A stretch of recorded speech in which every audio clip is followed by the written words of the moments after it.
President w'eggwanga Uganda Yoweri Kaguta Museveni ayanukudde ab'omukago ogwa Bulaaya ku by'okuzimba omudumu ogw'amafuta bw'abategeeza nti tebalina kutusalirawo ku ki kye tulina kukola. Kuwaniriza mulira Agabuutikidde nze Aidah Nakkazzi bino by'ebikulu. Ebikulu mu Gabuuti. NSSF esaza amagoba ageewa abatereka nayo baakufuna ebitundu 9 n'obutundutundu 6. Nema esazizaamu layisinsi ya Hoima Sugar Factory okulimira ebikajjo mu kibira ky'e Bugoma. Ebiveeko okulonda banakiikirira Uganda mu Iyala. Speaker Among alabudde ku nguzi. They should not get involved in such.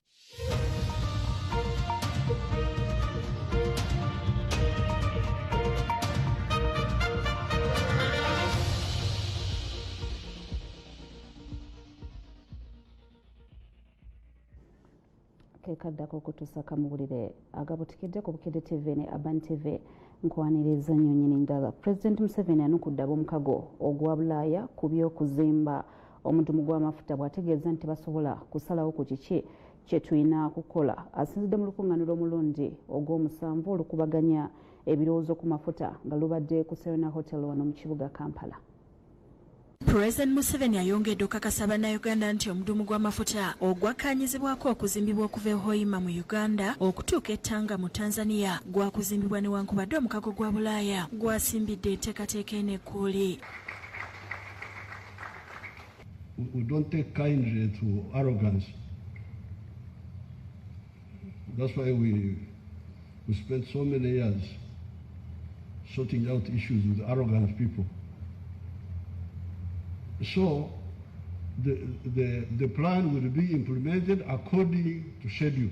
Agamba nti ab'omukago gwa Bulaaya tebayinza kubaga mateeka ku kiki kirina kukolebwa mu Uganda. Some of these people are insufferable. You need to control yourself not to explode. So shallow, so egocentric, so wrong. But they think they know everything, broadcast their ignorance all over the place.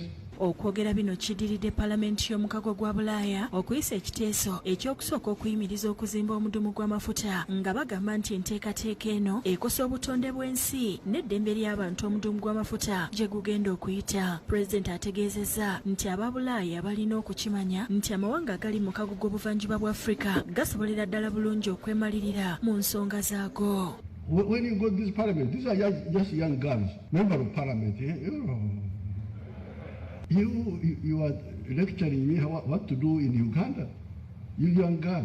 I think somebody should cancel those young people. Abyogeredde mu lukungaano lw'omulundi ogw'omusanvu olukubaganya ebirowoozo ku mafuta nga lwetabiddwa amabakugu mu mafuta okuva mu mawanga ga Afrika ne Bulaaya ng'ensinkano eno ebadde ku Serena Hotel mu Kampala. Agamba nti Uganda yakuzimba essengejjero ly'amafuta eryayo bannayuganda bongere okufuna emirimu.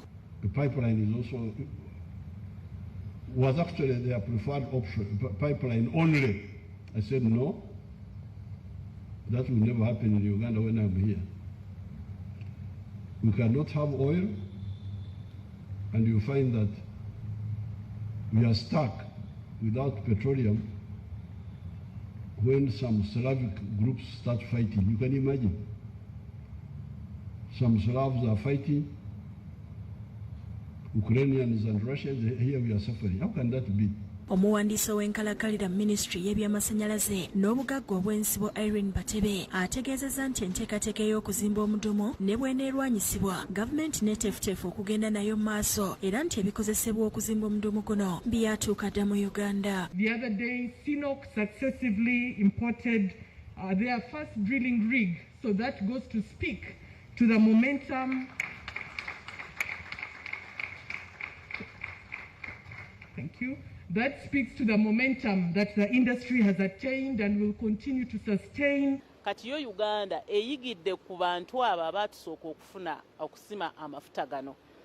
Challenges oba okusoomooza kwe baayitamu ne mistakes ze baakola ffe tetugenda kukola mistakes ezo. Kinnajjukirwa nti mwezi ogwokubiri omwaka guno Uganda yasse omukono ku ndagaano ne kampuni zigenda okuzimba omudumu gw'amafuta okuli Total, Sinok n'endala era okuyiikula amafuta mu butongole kusuubirwa okutandika mu mwaka gwa 2025. Robina Nantale yakusakidde ekkulire lino.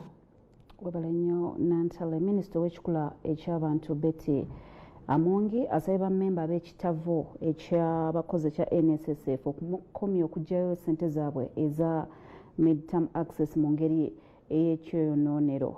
Okusinziira ku minisita, kino kibafiiriza amagoba ge bandifunye mu maaso eyo. Abyogedde ku mukolo ekitavo eky'abakozi kwe kirangiridde ebitundu 9 n'obutuntundu 65 bye bagenda okwongeza ku nsako y'abatereka ssente zaabwe n'ekitavo.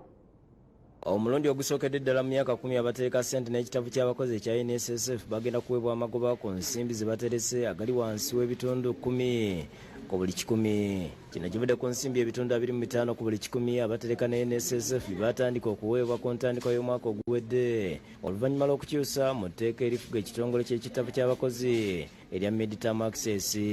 Olwaleero minisita omubeezi wa guno naguli mu ofiisi y'ebyensimbi Henry Musasizi alangiridde ebitundu 9 n'obutundutundu 65 ku buli 100 nga ze zigenda okuweebwa amakozi ng'amagoba ku nsimbi ze batereka n'ekitavo. The NSSF board, management and staff once again for delivering on your promise to grow the value of the members' savings. Zino zisse okuva ku bitundu 12 ku buli 10 ebyaweebwa bammemba omwaka ogwedde nga ssenkulu w'ekitabo ky'abakozi Richard Byalugaba ayogedde ku mbeera eyaviiriddeko omuwendo guno okusalika. Olutalo lwa Ukraine bwe lwajja n'ensi endala the developed countries in the US and Europe nizongeza interest rates zaabwe. Kati abazungu abaali batadde ssente zaabwe mu katale aka East Africa katugambe Kenya ne mu Uganda ne banguwa okuggyawo ssente zaabwe ne bazizaayo ewaabwe ne bazinvestinga mu bye bayita bonds ez'ewaabwe. Wabula ekitabo kyeyongedde okukulira ku bitundu 9 ku buli 10 era Byalugaba atubuulidde ku bibayambye okutuuka ku kino. Bonds zaffe ze twali tuguze mu Tanzania, mu Kenya ne wano Uganda interest yagenda waggulu. Ssente w'ekibiina ekigatta abakozi ekya Notu Aisha Wilson Owere asibye NSSF okussesera ku bintu ebiyamba bamufuna mpola. But we also wanted to go lower and see the houses that will actually benefit that lower worker. Byalugaba mu kumwanukula akasiza nti kino kijja kusoboka singa bammemba abatereka banaaba beeyongedde obungi. Bammemba b'NSSF beeyongedde obungi okutuuka ku kakadde kamu mu 33. Byalugaba kyagamba nti singa etteeka eryasibwako pulezidenti omukono litandika okukola kyakubayamba okwongera ku muwendo gw'abammemba. Kubanga abantu abasinga lineteeka ekkadde libadde ligamba nti oba onooterekamu NSSF kampuni yeeteeka okubanga erina abantu 5 abagikolera oba okweyongera waggulu.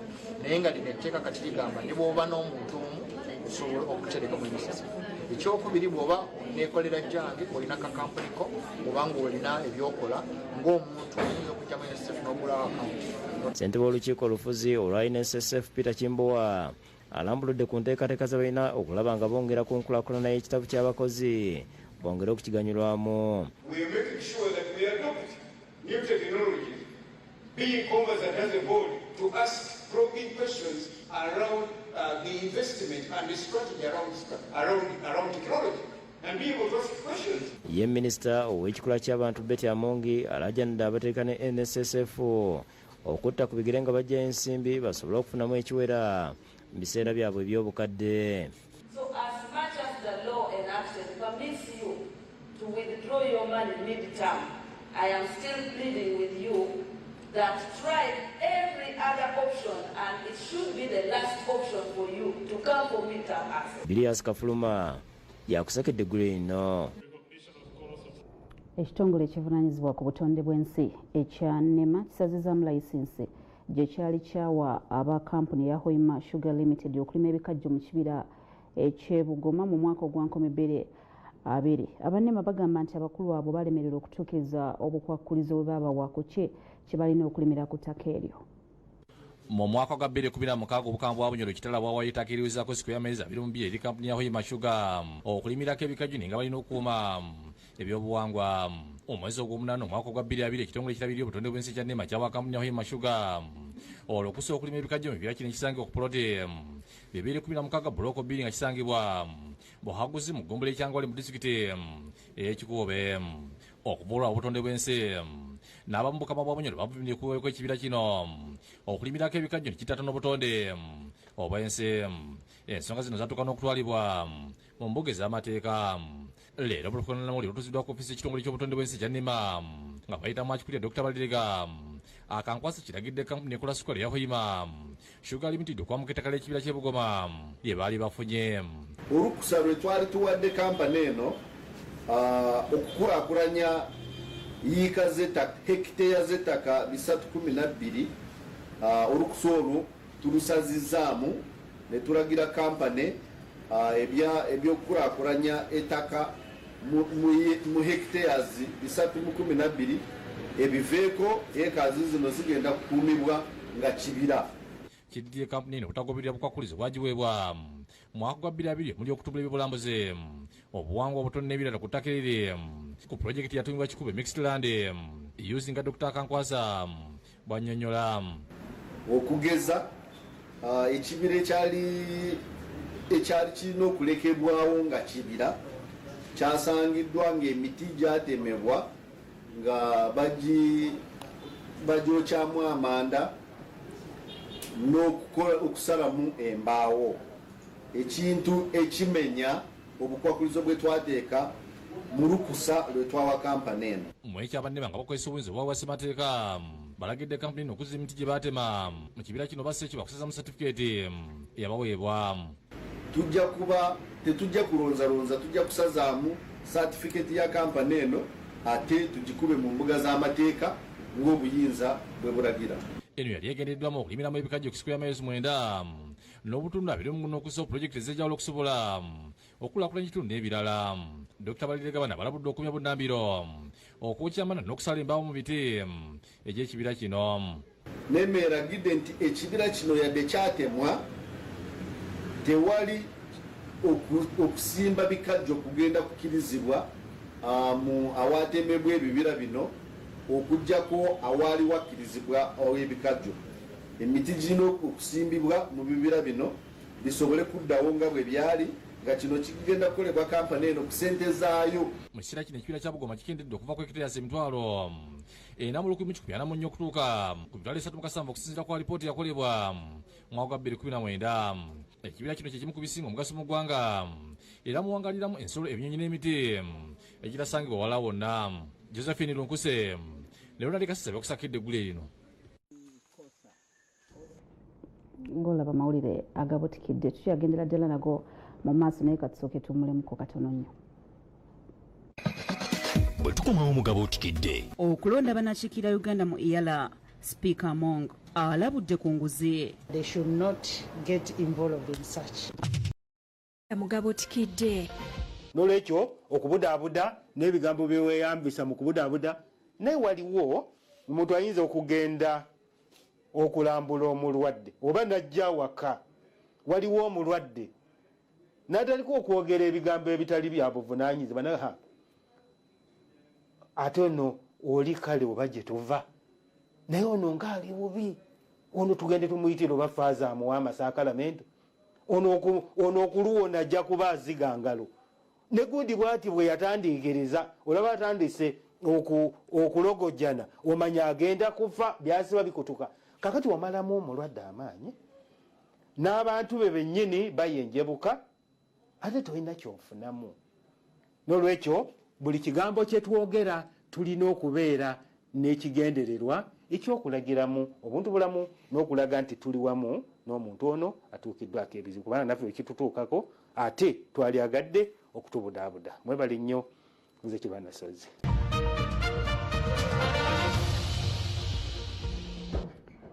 Mawulire agabuutikidde nga tweyongeddeyo. Sipiika wa Paalamenti Anita Among alabudde abeesimbyewo ku bifo eby'obubaka obwa Paalamenti ey'obuvanjuba bwa Africa nti bagezaako okugaba enguzi ku baana akwatibwa ajja kusazibwamu. Abyogedde alungamya kalulu kano akagenda obeerawo ku lunaku olwokuna. Ng'ababaka beeteekera okulonda abanaakiikirira Uganda mu Paalamenti y'Obuvanjuba bwa Afrika Sipiika Tiimu nga ayisibwa Namuli mu ofiisi y'okulungamya ku kalulu nga bakagenda okutambulamu ku lwokuna. Ategeeza nti ebifo birimu ebivuganyizibwako nga ku bino NRM erinaako 6 ebibiina ebirala 2 ate omuwana Namunigina. This are according to the numerical strength in the House. The numerical strength, like you look at NRM has sent 6 members. FDC has sent 1, UPC has sent 1, JEMA 1, all those other parties 1 person. Mu kiseera kino abeegwanyiza ekifo bali 29 ng'Among alabudde ku nguzi gya gavumenti yatandise okuyitingana ng'abeesimbi bakulirira abaka abalonde. We don't want any blackmail, we don't want any bribery. All those acts should not be involved in the campaign, but I'm warning members that they should not get involved in such. Ategeeza nti ku lwokuna abeesimbi buli omu akuba eddakiika 7 okweyogerako nga tannaba kulondebwa. The members are 28 that have expressed interest.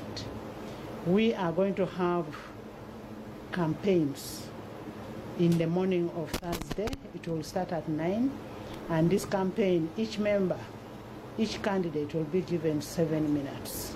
And we also ask them to respect the decorum of the House. Ebadde bigenda maaso nga ebibiina ebiri ku ludda oluvuganya gavumenti basisinkanye mu kafubo ku byakalulu ka Yala.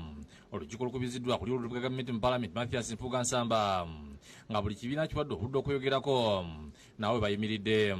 Wano aba NUP nga bakulembedwa mu Manjeeri kye bakutiko omubaka omukyalo w'ekibuga ky'Ejjinja ategeeza nti akalulu tebakaliimu era bo bagenda mu kkooti nga bakisuula nsika mazima na bwenkanya. They dictate for opposition who should go through. It is also very important to note that as the party leadership will proceed to challenge the process in court. Ye nampala wa UPC Santo olumu ategeeza nti bumwe bali mu kalulu ng'omuntu wa Ebin Fred nga bagirumiza amannyo.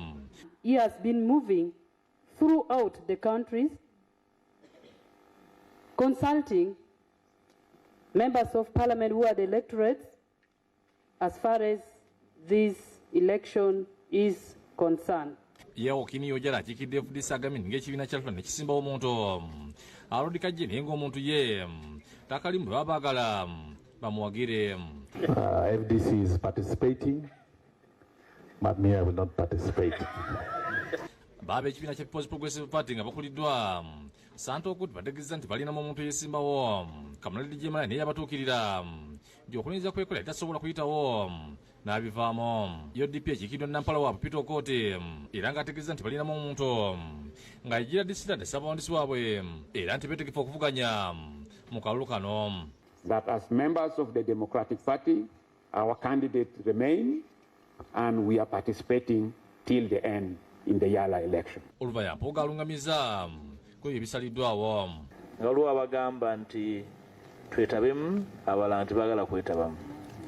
Nga waliwo abagamba nti tulina ebibiina 6 ebibiina bina ba candidate ate nga opposition omukisa gw'erina gwa abantu 3 bokka ekiraga nti wandibaddewo okukuubagana ng'aboludde oluvuganya. Obedi Lutale yakusakidde eggule lino. Poliisi eremesezza olukiiko olw'okwebuuza ku baboodabooda olubadde luyitiddwa omuloodi w'ekibuga nga tebannabakola tteeka libalungamya. Kididde ekiwandiiko ekivudde ewamyuka akulira KCCA ekiruyimiriza era nga Lord Mayor n'olukiiko lwe bagenze mu ofiisi ye okumubuuza ekimuwandiisizza ebbaluwa eno bw'atyo ne yeggalira era n'agaana okuggulawo. Bibadde ku State Hall wano mu kibuga Kampala. Lord Mayor Salongerias Lukwago nga alina sipiika ne bakansala bayise olukiiko nga lwakwetabwamu abagwa ba bodaboda okubebuuzaako ku biina okusibwa mu tteeka erirungamya omulimu gwabwe. Poliisi ebadde yayiriddwa dda ku State Hall mu Kampala era olulabye emmotoka ya Lord Mayor Lukwago ng'etuuse ne bayingira wabadde wateekeddwa olukiiko ne balagira buli muntu abaddemu okufuluma kubanga tewali lukiiko lugenda kubeerawo. I have a right to ask. I am a staff here. Let me go to office. You cannot fail me. You cannot refuse me to go to Afande. Yes, I am a staff. Stop pushing people away. But so, do you know what was the intention of this? Have some respect for people. We are not in a gathering. It's not a gathering. It's an indoor meeting. Listen. Don't just sit down now. Lukwago ne bakansala bagezezaako okubuuza lwaki baganya olukiiko nga tebabaanukula. Oluvannyuma bakitegeddeko nti amyuka akulira KCCA Yinginiya David Lulimbazi yawandiikidde poliisi ng'agisaba eyimirize olukiiko luno. Bulijjo tutuuza enkiiko za committees eza seeke kanso zituula kakati kye bategeeza ne kanso bw'enaabanga egenda kutuula nga bafuna lukusa lwa poliisi. Luno olukiiko luli munda. Twebuuze tuli mu kitongole munda. Twebuuza ku babodaboda ku bbago eririwo. Basazeewo okugenda mu ofiisi ye abannyonnyola lwaki ayimiriza olukiiko wabula tebamusanze mu kyokka oluvannyuma ne bategeera nti aliko woofiisi mwabadde yegalidde nga bakanze kumugamba aggulewo nga mpaawo kanyego. Please open up, Mr. Lulimbazi. Adduka mu ofiisi asooka yeggalirako mutooyi n'ava omutooyi n'adduka n'agenda mu ofiisi endala neyeggalirayo neyesiirayo. Lukwago agambye nti kino sikyakubalobera kukola tteeka lirungamya omulimu gwa bodaboda. Sipiika Zahara Luyika ne bakansala nabo boogedde ku bibaddewo. Etteeka nerijja nerireetebwa City Executive Kwemba Road Mayor ne bagireeta mu kanso. Kanso n'erikwata ng'amateeka egatulagira liddeyo mu komiti eya engineering. Era olukiiko lwayitiddwa olwaleero. Tetunaba kuwulirako muntu yenna owa KCCA wakwabo ab'oludda bw'ekikugu nga bagamba nti tetugenda kubeerayo olw'ensonga ABCD. Era kyetugenda kussa mukono mpaka nga tutaddewo enteekateeka ennungamu ababodaboda mwe balina okukolera emirimu gyabwe. Era tubadde tuzze n'ekiwandiiko kyaffe kino nga kirimu amendments ze twandyagadde okusinziira mu bbiiru eyo gye baagala okuyisa bakonsidaringe. Ekifo wafunda mu ngeri gye mumanyi mu biseera bino tulina obuzibu bwa obulwadde obwa Ebola. Tusalawo ata katubawo amagezi bafune ekifo ekirala ate bateekewo ebintu oba guidelines ebintu by'obulamu bye bayinza okukozesa nga baziza okusaasanya obulwadde bwe Ebola. Bino bijjidde ng'ekitongole kya KCCA kyakomekkereza enteekateeka y'okuwandiisa ababodaboda mu Kampala. Joseph Setimba yakusakidde gule ino. Tugenda kuddamu tuwummulemu naye katusooke tuveeko mu tteeka ku tteeka. Amateeka galambika ebintu bingi ebyekuusa ku bufumbo. Of course ate ssemateeka waffe agamba nti buvunaanyizibwa bwa gavumenti okuvunula amateeka ago mu nnimi ennansi, Oluganda, Olunyolo, Olunyankole, Olusoga, buli lulimi lwonna abantu bagategeere, era buvunaanyizibwa bwa gavumenti ogalanga n'ogategeeza abantu mu nnimi zaabwe. Eyo ssemateeka waffe yakiteekamu nti abantu okumanya amateeka olw'okubategeeza nti amateeka byegali n'ebigalimu buvunaanyizibwa bwa gavumenti bwe balina okutuukiriza newankubadde nga tebukoze nga bwe kisaanidde. Naye nga ogamba nti abantu bafayiringa nti baawukana mu kooti za Uganda, akakwakuliza akasooka olina kusooka kulaga nti olina certificate. Naye oba obadde owangala n'omusajja oba n'omwami naye n'omwami ne muwangala ebbanga ddene, ekisobolo tekikakasa nti muli bafumbo wadde mbadde musula wamu ne mwagulira wamu ebintu. Mu mateeka gagamba nti abafumbo yoyo yagattibwa ng'alina ne marriage certificate. Era okufayiringa mu kooti oba okuteeka mu kooti empa abantu yagala babaawule ako kwakuliza akasooka era akasookebwako kulaga certificate ya bufumbo. Bw'oba togirina kooti tesobola kuwuliriza kusaba ko nti babaawule va buvyewo omusajja eba omwami ogende.